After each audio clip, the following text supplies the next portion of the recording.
É, O Flávio me e mandou, ele me mandou, eu tinha aberto meu YouTube, tinha visto aquele vídeo, disse, bah, vou ver, tava com ele aberto, aí fui olhar, chegou a mensagem do Flávio, ele disse, acabei de ver a propaganda do vídeo, ele mandou, só que ele já tinha assistido, já me deu uns prints, assim, já me adiantou, muito legal, e o muito legal. interessante, André, é que essas viagens conscienciais, eu não sei se você chegou a ver uma live que nós fizemos aqui, a gente deu um curso em Petrópolis, nós tivemos que mudar todo o roteiro do curso, porque assim, nós escolhemos o local do curso, colocando o dedinho no Google Maps, a gente foi parar numa pousada muito mágica, né, e que inclusive ela tem uma oca, e na hora que a gente está chegando, a gente deu de cara com uma pirâmide com duas entradas da Intraterra. E aí nós visualizamos um povo assim que a gente nunca tinha visto de intraterreno. Uma coisa inusitada, assim. Uhum. Muito parecido com o povo formiga que o próprio JP já tinha. Beijo, JP! Que já tinha falado. E seres muito diferentes. Então, assim, o que a gente tem de variedade aí, né, de raças, aqui é um negócio assim que Uhum. eu Oh, acho que vai ficar todo mundo boquiaberto a hora que isso tudo vier à tona, o que a a quantidade de gente gente, que está aqui embaixo. a nossa percepção, André, assim, sem estudar nada, sem considerar literatura nenhuma a respeito, tá? Até Uhum. assim, até porque tem muita coisa de literatura e tem, é interessante assim, quando a gente quer descobrir alguma coisa, a gente não lê nada e vai no feeling primeiro, vai em projeção, vê o que que encontra e depois a gente vai ver o que que existe de literatura. Eu acho que talvez um dos primeiros livros falando de intraterrenos que eu recebi, a minha mãe me passou, acho que, sei lá, mais de 10 anos atrás, quase 15 anos atrás, que é uma mensagem, um livro psicografado por um centro espírita na Bahia, falando da missão dos intraterrenos, que nesse momento de transição eles receberiam os despertos, as pessoas que estão prontas para fazer a transição do planeta, né, que tem frequência suficiente para encontrar com eles, e essas pessoas seriam abrigadas no Intraterra para não sofrer os efeitos dos cataclismos que a superfície iria passar. Esse livro foi psicografado lá nos anos 90, tá? Então é alguma coisa já tem uns 30 anos que esse material foi publicado. Acho que essa é praticamente uma das únicas coisas que eu li, mas tem muita gente publicando sobre isso e muitos livros clássicos falando do Intraterra, obviamente, tá?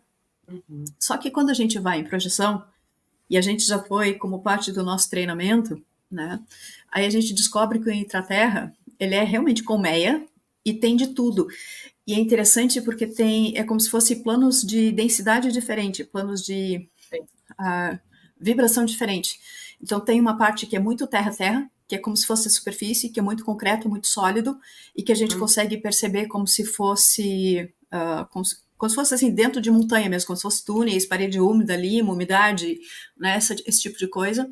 E essa é a região dos lagartinhos, né? Que Uhum. geralmente nos colocam lá para fazer alguma coisa, tá? Que não é muito legal, tá? Uhum. Inclusive as coisas que a gente viu lá não são muito bonitas, né? Mas se a gente for lá trabalho, então tá tudo certo. Mas É. tem outras estruturas que elas são como se fosse numa dimensão diferente. Apesar de estar ocupando um espaço que a gente reconhece como entradas intra, né? É como se estivesse num plano dimensional diferente. Né? E essas aí que a gente já foi, tipo Telos, né? São remanescentes da Lemúria, tem muitas aqui no Brasil, a gente teve essa lá agora lá em Petrópolis, que aí é outro tipo de frequência que a gente tem ali, outro tipo de povo também, né? Sim. Então, eu não sei exatamente se existe, em termos de literatura, o que existe a esse respeito, mas isso é o que a gente viu, né? Você não foi o Sim. que nos contaram, foi que a gente foi lá fuçar por conta própria. E a gente estava acostumado a ter contato com os telosianos, né? E algumas vezes a gente fez esse tipo de viagem. E o que foi interessante uma vez, que a gente fala muito de cavernas, né? Foi que a Anne estava falando com relação aos portais. Nós falamos direto com relação a essas entradas e saídas pelas cavernas, só que em uma dessas viagens conscienciais, a gente foi parar na Amazônia, assim, de forma aleatória, né? Passamos por um portal dimensional, e na hora que a gente passou por esse portal dimensional, a gente cai numa cidade onde parecia um arco do triunfo, eu me arrepio todo só de falar. Parecia um arco de um triunfo, tinha umas igurates na nossa frente, né? enorme, do lado um disco, assim, ovoide, né? E as duas vendo a mesma coisa, né? Porque é desse jeito. E os intraterrenos, eles saíam do chão. Eles saíam do chão. Eles estavam subindo como se fossem umas escadinhas e com umas Assim, roupas assim greco-romanas, umas batas, umas túnicas. E eu olho, você tá vendo aquilo ali? E eles subindo as escadinhas. E tinha muito milico. Eu vou falar. Atrás, nós passamos, porque na hora que a gente desceu na Amazônia, a gente já falou isso aqui, nós identificamos a Amazônia pela Copa das Árvores, eram árvores muito, muito altas, né? E assim, a floresta muito densa, e eu só escutava aquele barulho do zip das cordas, sim. descendo, daqui a pouco desceu um negócio aqui assim, eu falei, Sabe meu Deus, rapel? Eles é, descendo dos helicópteros. muito rápido, muito rápido. E nós vimos os dois tipos de militares brasileiros e americanos, né? E eles estavam com uns brinquedinhos escalares assim, bem Uhum. fora do normal, estavam catando alguma coisa, e aí a gente passou por esse portal, né? Lembra de mais alguma coisa, amiga? Não, basicamente é isso. E interessante, assim, essa percepção das duas verem o pessoal saindo da Terra. Sabe quando tem pessoa que faz aquela brincadeira que tá subindo e descendo escada, assim, né? Aquela coisa assim, que parece que vai Aham. avançando para cima sem se deslocar na horizontal, só se desloca na vertical. Era muito estranho, assim, essa coisa de eles literalmente emergindo da Terra, tá? E com esse aspecto diáfano deles, que dava para ver, assim, que eles não eram físico como nós, né? Então eles tinham outro tipo de roupagem. E era interessante que a gente via eles e os militares não, Sim, né? Mas os militares estão todos cagados com o que estava ali. Era muito estranho. sim. Sabe aquela percepção do filme do. Como é que é daquele da selva? Predador, Como é que é do predador. Predador? Era aquela sensação que eles tinham. Que tinha algo ali que eles não conseguiam ver. Era muito interessante essa. E eles com É, estava apavorado, assim. numa tensão absurda. E a gente passa dessa determinada barreira onde eles não enxergam a gente. Eles não nos enxergam.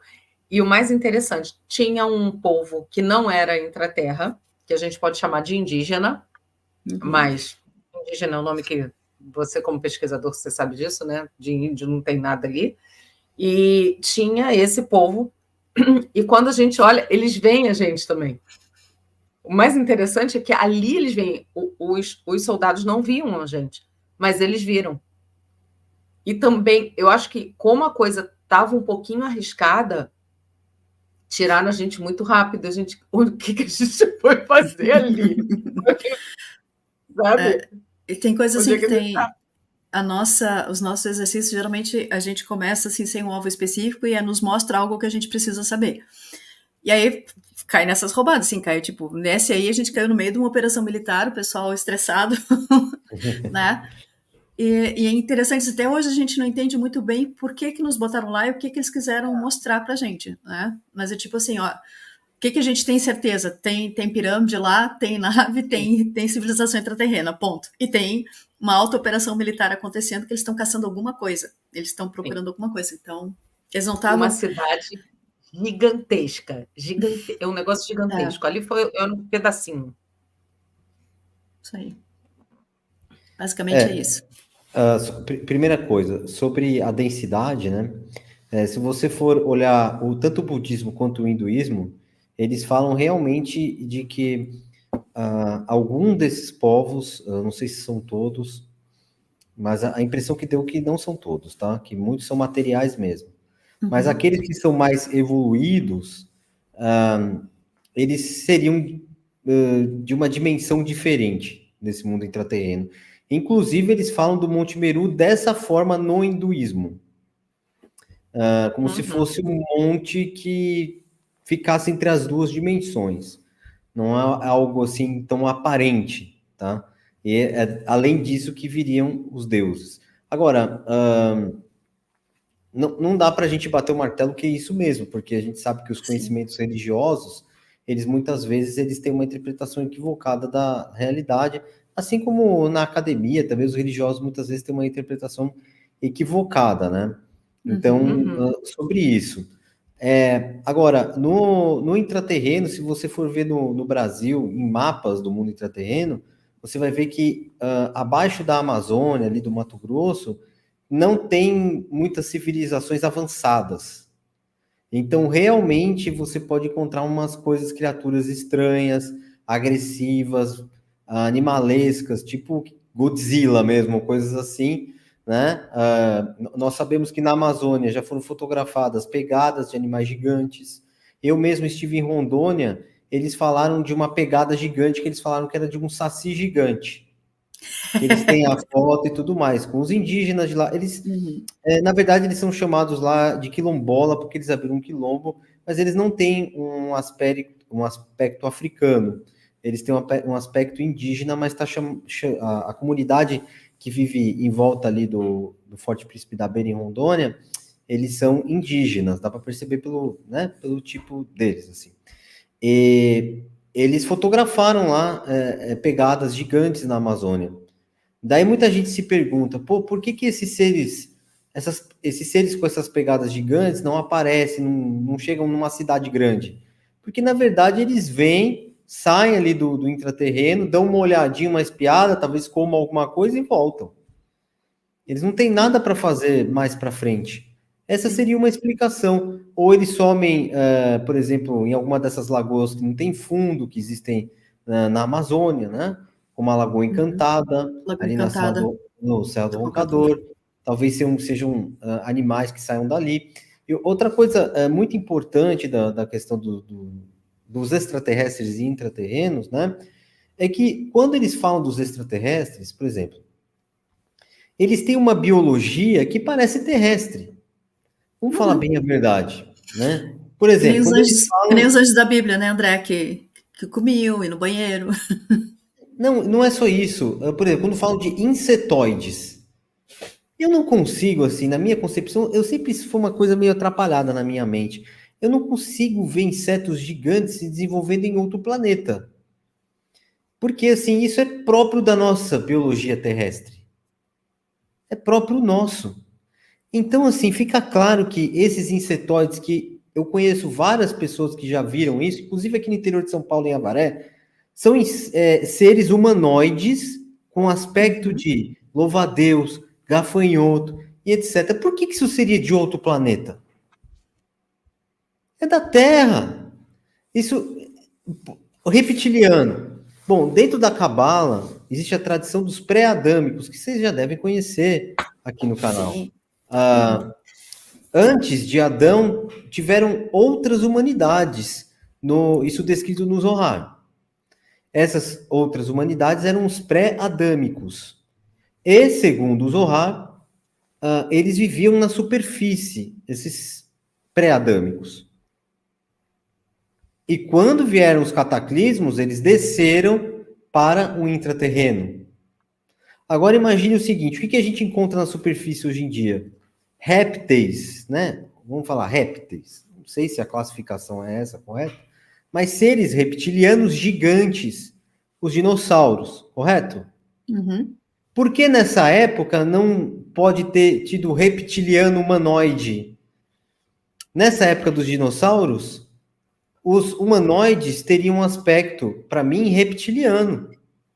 E eles podem ter vivido na superfície alguma parte, né, em alguma era, e com o cataclismo descido para o subterrâneo e habitaram por lá mesmo.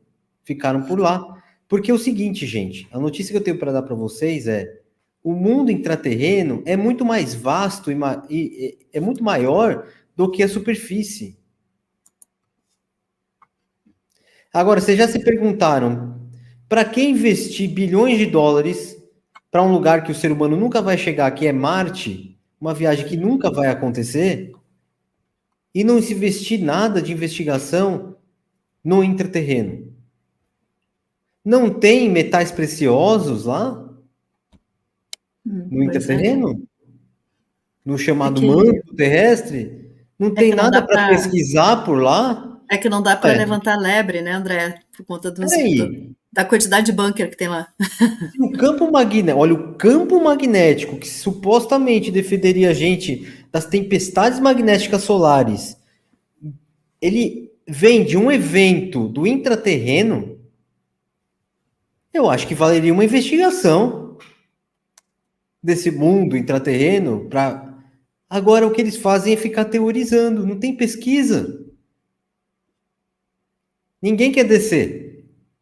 Não, é que ele já parte do pressuposto, que é impossível por conta da pressão, do calor. Não, Como não dá. assim? Não dá, já não dá. Para o espaço é Pronto, já nem possível. vamos.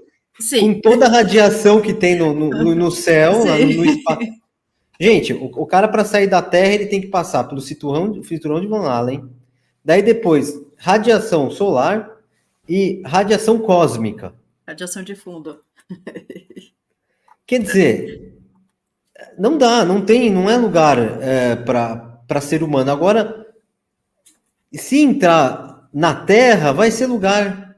Por que não fazem uma habitação lá embaixo? Já fizeram. Se vocês olharem, por exemplo, os países nórdicos, o que tem de bunker na Suécia e na Noruega, vocês vão cair para trás. É o mapa inteiro do país de bunker. Eu acho que cabe toda a população desses dois países no subterrâneo. Aquela coisa, eles já mostraram isso em Hollywood. Eles já deram a pista nos filmes de Hollywood, né? Então a gente sabe. Então, assim, eles sabem. Na minha opinião, os governos sabem o que tem no intraterreno. Por isso que não há investimento. Eles só tampam as cavernas com os militares. Nem os militares sabem o que tem lá embaixo. Só seguem ordens da elite, entendeu? Mas eles sabem exatamente.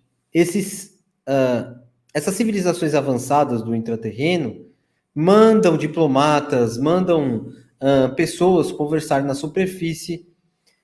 Se você estudar a história do budismo tibetano, você vai entender que o Dalai Lama é o representante de Shambhala na superfície. O que é Shambhala? É uma civilização avançada do interior da Terra. Por que ia ter um líder espiritual representando um país no intraterreno na superfície? Quer dizer, os caras são muito loucos, né? Sim. Quer dizer que toda uma tradição ia se desenvolver no Tibete, um local que tem muitas cavernas, e não tem nada lá embaixo mesmo. E o pior, né? Se você for ver, 2 soviéticos estiveram no centro da Ásia, Ferdinand Ossendovsky e Nicholas Roerich. Inclusive esse Nicholas, gente, ele fez parte da Liga das Nações. Esse Nicholas Roerich. O Estatuto da Liga das Nações foi redigido assim por ele, com instruções do povo de Shambhala. Para quem não sabe, a Liga das Nações é um grupo anterior à ONU. Tipo, é o embrião da ONU, a Liga das Nações. Embrião da ONU. E lá eles tinham um artefato de Shambhala nas Ligas das Nações. E quando a Liga das Nações se encerrou as atividades na Suíça, eles devolveram para esse Nicholas o artefato de Shambhala, que é um artefato que Shambhala manda para a superfície, para pessoas que têm missões diplomáticas de paz. E é esse soviético aí, Nicholas Roerich. Então, assim, tem vários relatos também de pessoas... Ossendovsky, isso aí. Que fala sobre o rei do mundo e sobre uma profecia para 2029, de que a humanidade vai entrar numa guerra aqui nessa década. Tá lá no livro dele. A humanidade vai entrar numa guerra e 2029 vai ter intervenção desse mundo intraterreno. Nada de extraterreno, viu, gente? É do mundo intraterreno. Eles estão mais perto, bem mais perto. Quem fala muito disso e me mandou, isso já tem mais de um mês, foi o próprio JP, me mandou um link no direct do Instagram falando sobre esse filme, né? E ele falou muito, ele falou, olha, ali está muito bem retratado. Eu falei, opa! Aí eu fui lá dar uma futicada para ver o que eles estavam colocando. Livro Homens, Bestas e Deuses. Esse aqui mesmo é o livro onde está relatada essa profecia para 2029. E se vocês procurarem, tem uma lista de reis de Shambhala. Inclusive, tem o rei de Shambhala, que é o que vai acabar com a merda da superfície. Tem um nome que está na revista Enigmas dele, lá tem a fotinho dele. Ele tem ilustrações de cada um desses reis de Shambhala no Tibete. E é claro que está aí na internet. Tem essas listas de reis de Shambhala. Então, é um assunto sério. Assim, para você ter uma ideia, teve envolvimento na Liga das Nações, gente. Então, quando você começa a estudar, você vê que é um assunto sério, que não é brincadeira, tá? E é claro que eles vão ter tecnologias superiores. Por quê? Já vou explicar para vocês agora. Porque é óbvio que o mundo intraterreno sendo muito mais vasto que a superfície, vai ter muito mais recursos.